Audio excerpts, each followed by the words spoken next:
സാധാരണ ചെയ്യുന്നതിനേക്കാൾ വ്യത്യസ്തമായിട്ടുള്ള ഒരു വീഡിയോ ആണ് കേട്ടോ. ഇത് നമ്മുടെ പ്രിയ സുഹൃത്ത് റഫീഖാണ്. നമസ്കാരം. ഇപ്പോൾ കൊറോണ കാരണം നമുക്ക് കൈ തരാൻ പറ്റില്ല. റഫീഖ് നമ്മുടെ നാട്ടുകാരനാണ് കേട്ടോ. മഹാരാജ ജ്വല്ലറി എന്നാണ്. റഫീഖിന് ഇപ്പോൾ എത്ര ബ്രാഞ്ചുകളുണ്ട്? 6 ബ്രാഞ്ചുകളുണ്ട്. റഫീഖ് എന്നോട് പറഞ്ഞു എൻ്റെ ജ്വല്ലറിയിൽ വരണം, ഗോൾഡൊക്കെ ഒന്ന് പരിചയപ്പെടുത്തണമെന്ന് പറഞ്ഞു. ഞാൻ പറഞ്ഞു ഞാൻ വന്നിട്ട് കാര്യമില്ല, എൻ്റെ ഒരു സെഗ്മെൻ്റ് അല്ല ഗോൾഡ്. ഞാൻ റഫീഖിനോട് പറഞ്ഞൊരു ആശയമായിരുന്നു, റഫീഖ് നമുക്ക് സ്വർണം വിൽക്കാനായിട്ട് വരുന്ന ആൾക്കാർ എന്തൊക്കെ കാര്യങ്ങളാണ് ശ്രദ്ധിക്കേണ്ടത് അല്ലേ? സാധാരണ കേസിൽ സ്വർണം എന്ന് പറഞ്ഞ ഒരു അസറ്റാണ് അല്ലേ, ഒരു ഇൻവെസ്റ്റ്മെന്റ് ആണ് സാധാരണ. അപ്പോൾ ഇത് ഒരാൾക്ക് എന്തെങ്കിലും ഒരു കാശിന് ആവശ്യം വരുമ്പോഴാണല്ലോ കൊടുക്കുന്നത്.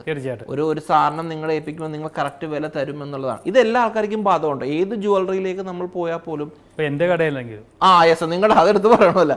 എന്തായാലും ഇങ്ങനത്തെ കാര്യങ്ങൾ നമ്മൾ ശ്രദ്ധിക്കണം. സ്വർണം വിൽക്കുമ്പോൾ ഈ കാര്യങ്ങൾ നിങ്ങൾ ശ്രദ്ധിച്ചോ. ശരി, ഞാൻ റഫീഖിൻ്റെ അടുത്ത് തരുന്നു എൻ്റെ പ്രോപ്പർട്ടി. യെസ്, നിങ്ങൾ ഇനി എന്താ ചെയ്യുക? ഫസ്റ്റ് നമ്മൾ സ്വർണം നോക്കും. ആദ്യം വെയിറ്റ് അവരെ മെൻഷൻ ചെയ്യണം. ശരി, കസ്റ്റമറിനെ മെൻഷൻ ചെയ്യാം. ഞാൻ വെയിറ്റ് മെൻഷൻ ചെയ്യുന്ന ഒരു കാര്യം പറഞ്ഞു റഫീഖ്. ഫസ്റ്റ് ഓഫ് ഓൾ നമ്മൾ എവിടെ ചെന്നാലും ഇതേപോലെ ഒരു പാത്രം കാണാൻ പറ്റും അല്ലേ?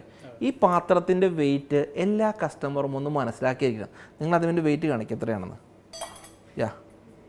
വെയിറ്റ് ഇപ്പോൾ 0 ആക്കണം. ആദ്യം മെഷീനിൽ 0 ആക്കാം.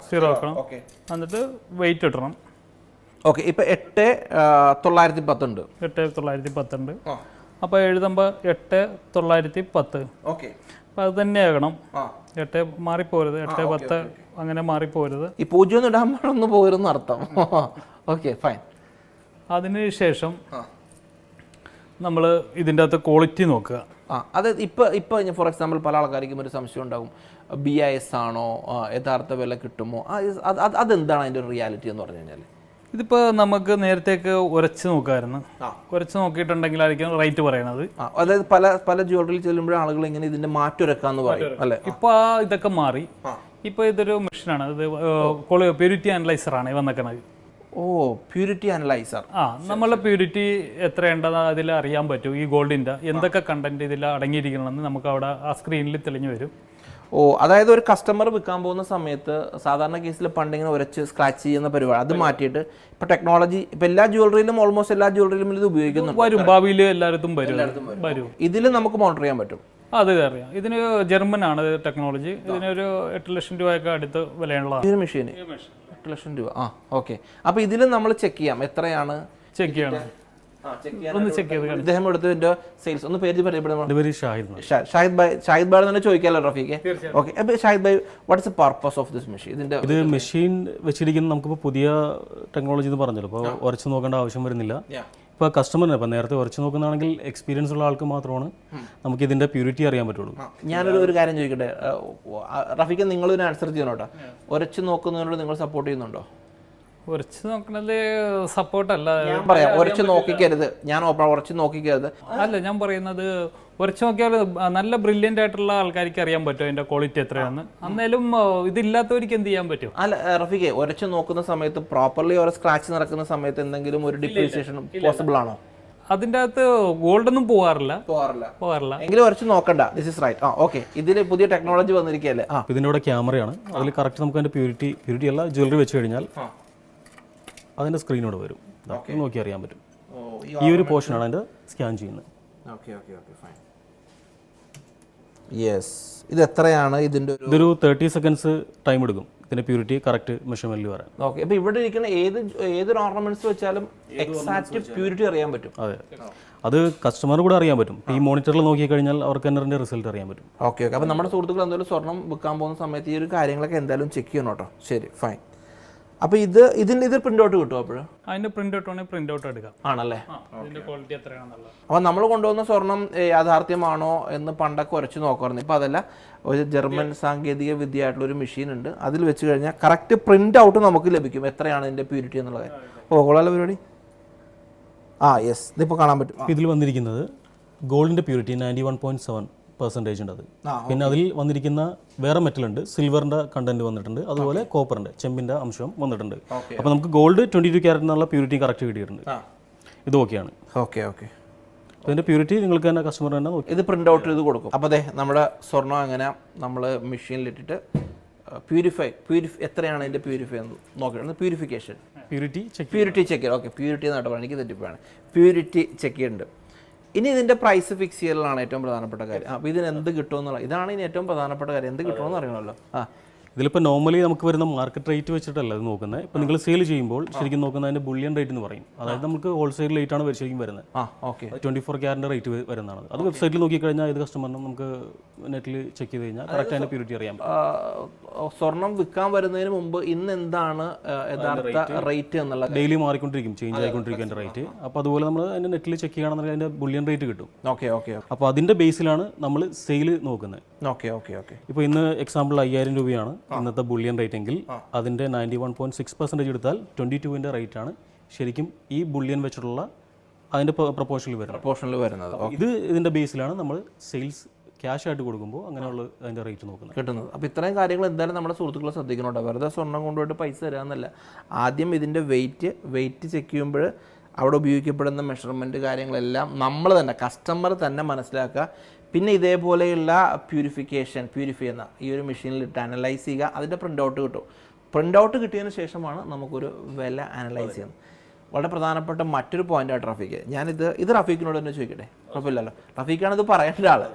അതായത് ഇപ്പോൾ ഫോർ എക്സാമ്പിൾ നമ്മുടെ വീടുകളിലൊക്കെയാണ്, ഇപ്പോൾ റഫീഖ് എന്ന് അറിയില്ല, നമ്മുടെ നാടൻ പ്രദേശമൊക്കെ ആണെന്നുണ്ടെങ്കിൽ പോലും ഈ ഗോൾഡ് വിൽക്കാൻ പോകുന്നതൊക്കെ എക്സാക്റ്റ് ഈ കളർ ആയിരിക്കില്ല അല്ലേ? നിങ്ങൾ ചൂടാക്കുന്ന ഒരു പരിപാടി ഉണ്ട് ഇതിൻ്റെ അകത്ത്. തീർച്ചയായിട്ടും പല ആൾക്കാരും എന്നോട് പറഞ്ഞിട്ടുണ്ട്, എൻ്റെ വൈഫ് തന്നെ അത് അങ്ങോട്ട് ഭാഗത്തുകൊണ്ടിട്ട് ചൂടാക്കി. പക്ഷേ സത്യം പറഞ്ഞാൽ കസ്റ്റമറിന്റെ മുന്നിൽ വെച്ചിട്ടല്ലേ ചൂടാക്കേണ്ടത്. തീർച്ചയായിട്ടും നമ്മൾ ഇത്രയും വിലയുള്ള സാധനമല്ലേ, അപ്പോൾ കസ്റ്റമറിന്റെ മുമ്പിൽ വെച്ചായിരിക്കും ഇത് ചൂടാക്കേണ്ടത്. അതെ അല്ല കസ്റ്റമറിന്റെ മുന്നിൽ വെച്ച് തന്നെ ചൂടാക്കേണ്ട ആവശ്യമുണ്ടോ? ചൂടാക്കാൻ അഴുക്കില്ലെങ്കിൽ ചൂടാക്കേണ്ട ആവശ്യമില്ല. ചൂടാക്കില്ല. മാല, ഉള്ളിൽ പൈപ്പോള അങ്ങനെയുള്ള ഐറ്റങ്ങളായിരിക്കും. കമ്പിയോളൊന്നും ചൂടാക്കില്ല.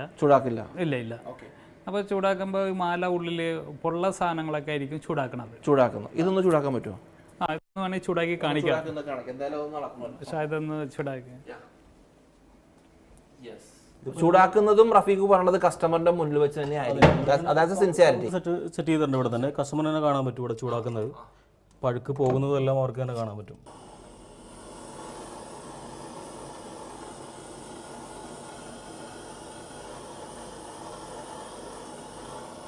ഇത് നമ്മൾ ജ്വല്ലറി ചൂടാക്കുമ്പോൾ കസ്റ്റമർ കൂടെ ശ്രദ്ധിക്കണം. ഇതിലിപ്പോൾ അഴുക്ക ഉണ്ടെങ്കിൽ മാത്രമേ പോവുള്ളൂ.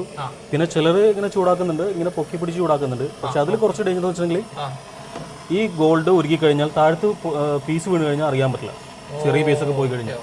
ഇത് കണ്ടോ, അതായത് നമ്മൾ ഈ ഒരു ഓർണമെന്റ്സ് ഹീറ്റ് ചെയ്യുന്ന സമയത്ത് ഏതെങ്കിലും ഒരു സർഫേസിൽ വെച്ചിട്ട് ചൂടാക്കാൻ വേണ്ടി പറയുക. ഇങ്ങനെ ഹീറ്റ് ചെയ്ത് കഴിഞ്ഞാൽ മേ ബി എന്താ പറയുക, ഈ ഒരു സാധനത്തിന്റെ പൊട്ടിപ്പോകാനുള്ള സാധനം പിന്നെ എല്ലാവരും പറക്കെടുക്കായിരിക്കും അല്ലേ, താഴെ വീഴും. അപ്പോൾ പാത്രമാണെങ്കിൽ അവിടെ അതിലേ വീഴുള്ളൂ. ഓക്കെ. അപ്പോൾ എപ്പോഴും ഒരു പെർഫെക്റ്റ് ആയിട്ട് പറയുകയാണെങ്കിൽ എൻ്റെ കാര്യം അല്ലേ, ഒരു പാത്രം ഇങ്ങനെ വെച്ചോ, പക്ഷെ ഇങ്ങനെ ഒരു പാത്രം താഴെ വെച്ചിട്ട് ഹീറ്റായി കഴിഞ്ഞാൽ ചെറിയൊരു പോർഷൻ അതിലും നല്ലത് അല്ലേ? അല്ലല്ല, അത് ആ ട്രേ ഉണ്ടല്ലോ, ട്രേയിൽ ഇപ്പൊ പുറത്ത് വെച്ച് ഹീറ്റ് ആക്കുമ്പോഴുള്ള ബുദ്ധിമുട്ടാണ്. ഏറ്റവും ബെറ്റർ ഇത് ഇങ്ങനെ ചൂടാക്കുന്നത് ഒരു പീസാണ്. തീ പിടിക്കില്ല അതിൽ, പക്ഷെ ഇരിക്കുന്ന ജ്വല്ലറി നമുക്ക് കറക്റ്റ് ചൂടാക്കാനും അതിന്റെ അഴുക്ക് പോവുകയും ചെയ്യും. ഓക്കെ. പിന്നെ ചൂടാക്കുമ്പോൾ ഇതിന്റെ ഗോൾഡിന്റെ ഒരു കണ്ടന്റും പോകില്ല, അഴുക്കോ അല്ലെങ്കിൽ വെള്ളത്തിന്റെ അംശം ഉണ്ടെങ്കിൽ മാത്രമേ പോകുള്ളൂ. ശരി. യെസ്, ഇങ്ങനെ ചൂടാക്കി. പക്ഷേ ഒരു കാര്യം ഞാൻ പറയാം, അതാസ് മോസ്റ്റ് ഇമ്പോർട്ടൻറ്റ് പോയിന്റ്. അതായത് നമ്മൾ ചൂടാക്കി കഴിയുമ്പോഴാണെന്നുണ്ടെങ്കിൽ പോലും ഞാനത് പറഞ്ഞു റഫീഖ്, ഞാൻ അത് കയറിക്കോട്ടെ. ഇത് നമ്മൾ തന്നെ പറയാമല്ലോ, അത് കുഴപ്പമില്ലല്ലോ. അതായത് ഇപ്പം ചൂടാക്കി കഴിഞ്ഞാലും ഈ ഒരു ഓരോ പാത്രത്തിനും ഓരോ വെയിറ്റ് ആണ് അല്ലേ? ഇത് നമ്മുടെ വേറൊരു സുഹൃത്ത് പറഞ്ഞൊരു ഇൻഫർമേഷൻ ആണ്, അതോട് ഞാൻ പറയാം. ഏത് പാത്രത്തിലാണോ നിങ്ങൾ ചൂടാക്കാനായിട്ട് കൊണ്ടുവന്നത് അതേ പാത്രം തന്നെ തിരിച്ചു കൊണ്ടുപോകണം. That's the most important. ശരി, അത് വളരെ പ്രധാനപ്പെട്ട കാര്യം. ഞാനിപ്പോൾ ഇതൊരാളെയും ബ്ലെയിം ചെയ്ത് പറയില്ല. നമ്മൾ ഇങ്ങനത്തെ കാര്യങ്ങൾ ശ്രദ്ധിച്ചിരിക്കണം. കാര്യം ചൂടാക്കുന്ന ഒരു പാത്രം, കൊണ്ടുപോകാൻ വേറെ പാത്രം, അങ്ങനെയില്ല, എല്ലാം ഒറ്റ പാത്രത്തിൽ ചെയ്താൽ മതി. ശരി, റൈറ്റ്. ഇപ്പോഴും അതിൻ്റെ ഒരു യഥാർത്ഥ പ്രൈസ് ഇത് വെയിറ്റ് നമുക്കറിയാൻ പറ്റും. അതിലഴുക്കില്ലാത്തത് കൊണ്ട് നമുക്ക് അതേ വെയിറ്റ് ഉണ്ട്, അങ്ങനെ തന്നെ കാണുന്നത്. ഓക്കെ, ഇനിയാണ് നമ്മൾ പ്രൈസ് ഫിക്സ് ചെയ്യുന്നത് അല്ലേ? ഒരു ഓർണമെൻറ്റ്സ് കൊടുക്കുക, അതിൻ്റെ മെഷർമെൻറ്റ്, അതിൻ്റെ ക്വാളിറ്റി, ദെൻ ഹീറ്റിംഗ് പ്രോസസ്സ്, അതിനുശേഷമാണ് വില നിശ്ചയിക്കുന്നത്. ഇതാണ് കേട്ടോ ഏറ്റവും പ്രധാനപ്പെട്ട കാര്യം. നമ്മൾ സ്വർണം വിൽക്കാനായിട്ട് കൊടുക്കുമ്പോൾ കസ്റ്റമർ അറിഞ്ഞിരിക്കേണ്ട കാര്യം. ഞാനെപ്പോഴും കസ്റ്റമറിൻ്റെ പോയിന്റ് ഓഫ് വ്യൂ സംസാരിക്കുന്നത്. നമ്മൾ കൊടുക്കുക, അവിടെ മെഷർമെൻറ്റ് പെർഫെക്റ്റ് ആണെന്ന് നോക്കാം, പ്യൂരിറ്റി അനലൈസറിൽ നിന്ന് കിട്ടുന്ന ഒരു പ്രിൻ്റ് ഔട്ട് നമ്മൾ എടുത്തിരിക്കുക, പിന്നെ ഇതിൻ്റെ പ്രൈസ് അല്ലേ, പ്രിന്റ് ഔട്ട് ഇല്ലെങ്കിൽ സ്ക്രീനിൽ കാണാൻ പറ്റും. അതെല്ലാം നമ്മൾ കയറി നോക്കണം അല്ലേ, ഒരു കസ്റ്റമർ കയറി നോക്കണം. ദെൻ ഹീറ്റ് ചെയ്യുക. ഹീറ്റ് ചെയ്യുമ്പോൾ ഏതൊരു ടൈപ്പ് ഓഫ് ആക്സറീസ് ആണോ ഉപയോഗിച്ചിരിക്കുന്നത് അത് തിരിച്ച് സെയിം ആണോ എന്നുള്ള കാര്യങ്ങൾ നമ്മളൊന്ന് ചെക്ക് ചെയ്യുക. എന്തായാലും വളരെ സന്തോഷം, ഇത്രയും ഒരുപാട് കാര്യങ്ങൾ പറഞ്ഞു. റഫീഖിന് ഞാൻ ആദ്യം പറഞ്ഞു, റഫീഖ് നമ്മുടെ നാട്ടുകാരനാണ്. ഇതിന്റെ വിഷയം എന്ന് വെച്ചാൽ ഒരു അത്യാവശ്യത്തിന് ഒരാളുടെ ഒരു ലേഡീസിന്റെ ഒരു സ്വപ്നമായിരിക്കും സ്വർണ്ണം. തീർച്ചയായിട്ടും. അതെ. അപ്പൊ അത് വിൽക്കാൻ പോകുമ്പോൾ അവരുടെ മനസ്സിൽ ഒരു ഭയങ്കര ബുദ്ധിമുട്ടുണ്ടാവും, ഒരു പെയിൻ ഉണ്ടാവും. അവരുടെ എന്തെങ്കിലും ആവശ്യം ഉണ്ടെങ്കിൽ വിൽക്കാൻ പോണത് ഒന്നെങ്കിലും ഹോസ്പിറ്റൽ മേജറായിട്ട് എന്തെങ്കിലും അസുഖം ഉണ്ടെങ്കിൽ മാത്രമാണ് അവർ അത്ര ക്യാഷിന് ആവശ്യം ഉണ്ടെങ്കിൽ വിൽക്കും. രണ്ടാമത് വീട് മേടിക്കാനായിട്ട്. അപ്പൊ ഞാൻ പറയുന്നത് വിൽക്കുമ്പോൾ കഴിയാവുന്നതും അക്കൗണ്ടിൽ മേടിക്കാനായിട്ടാണ് ഞാൻ പറയുള്ളൂ. അല്ല, ക്യാഷ് അക്കൗണ്ടിൽ മേടിക്കുക. വീട് മേടിക്കാൻ, സ്ഥലം മേടിക്കാനുള്ളവർക്ക് ഏറ്റവും നല്ലത് അക്കൗണ്ടിൽ മേടിക്കുക. ആ ക്യാഷ് നേരെ ട്രാൻസ്ഫർ ചെയ്യാൻ പറ്റും. സ്ഥലം മേടിക്കണമെങ്കിൽ ട്രാൻസ്ഫർ ചെയ്യാം. ഞാനിപ്പോൾ പറയുന്നത് അക്കൗണ്ടിലേക്ക് മേടിക്കുക, ക്യാഷ് അക്കൗണ്ടിലേക്ക് വാങ്ങിക്കുക. അപ്പോൾ ജെന്യൂനിറ്റി ഉണ്ടാവും, റെക്കോർഡ് ഉണ്ടാവും. അത് തന്നെ ഒരു ട്രാക്ക് വരും. അത് അവർക്ക് സ്ഥലം മേടിക്കണമെങ്കിൽ എവിടെ നിന്നാണ് പൈസ എന്നുള്ള ആ ഒരു ട്രാക്കിൽ വരാം.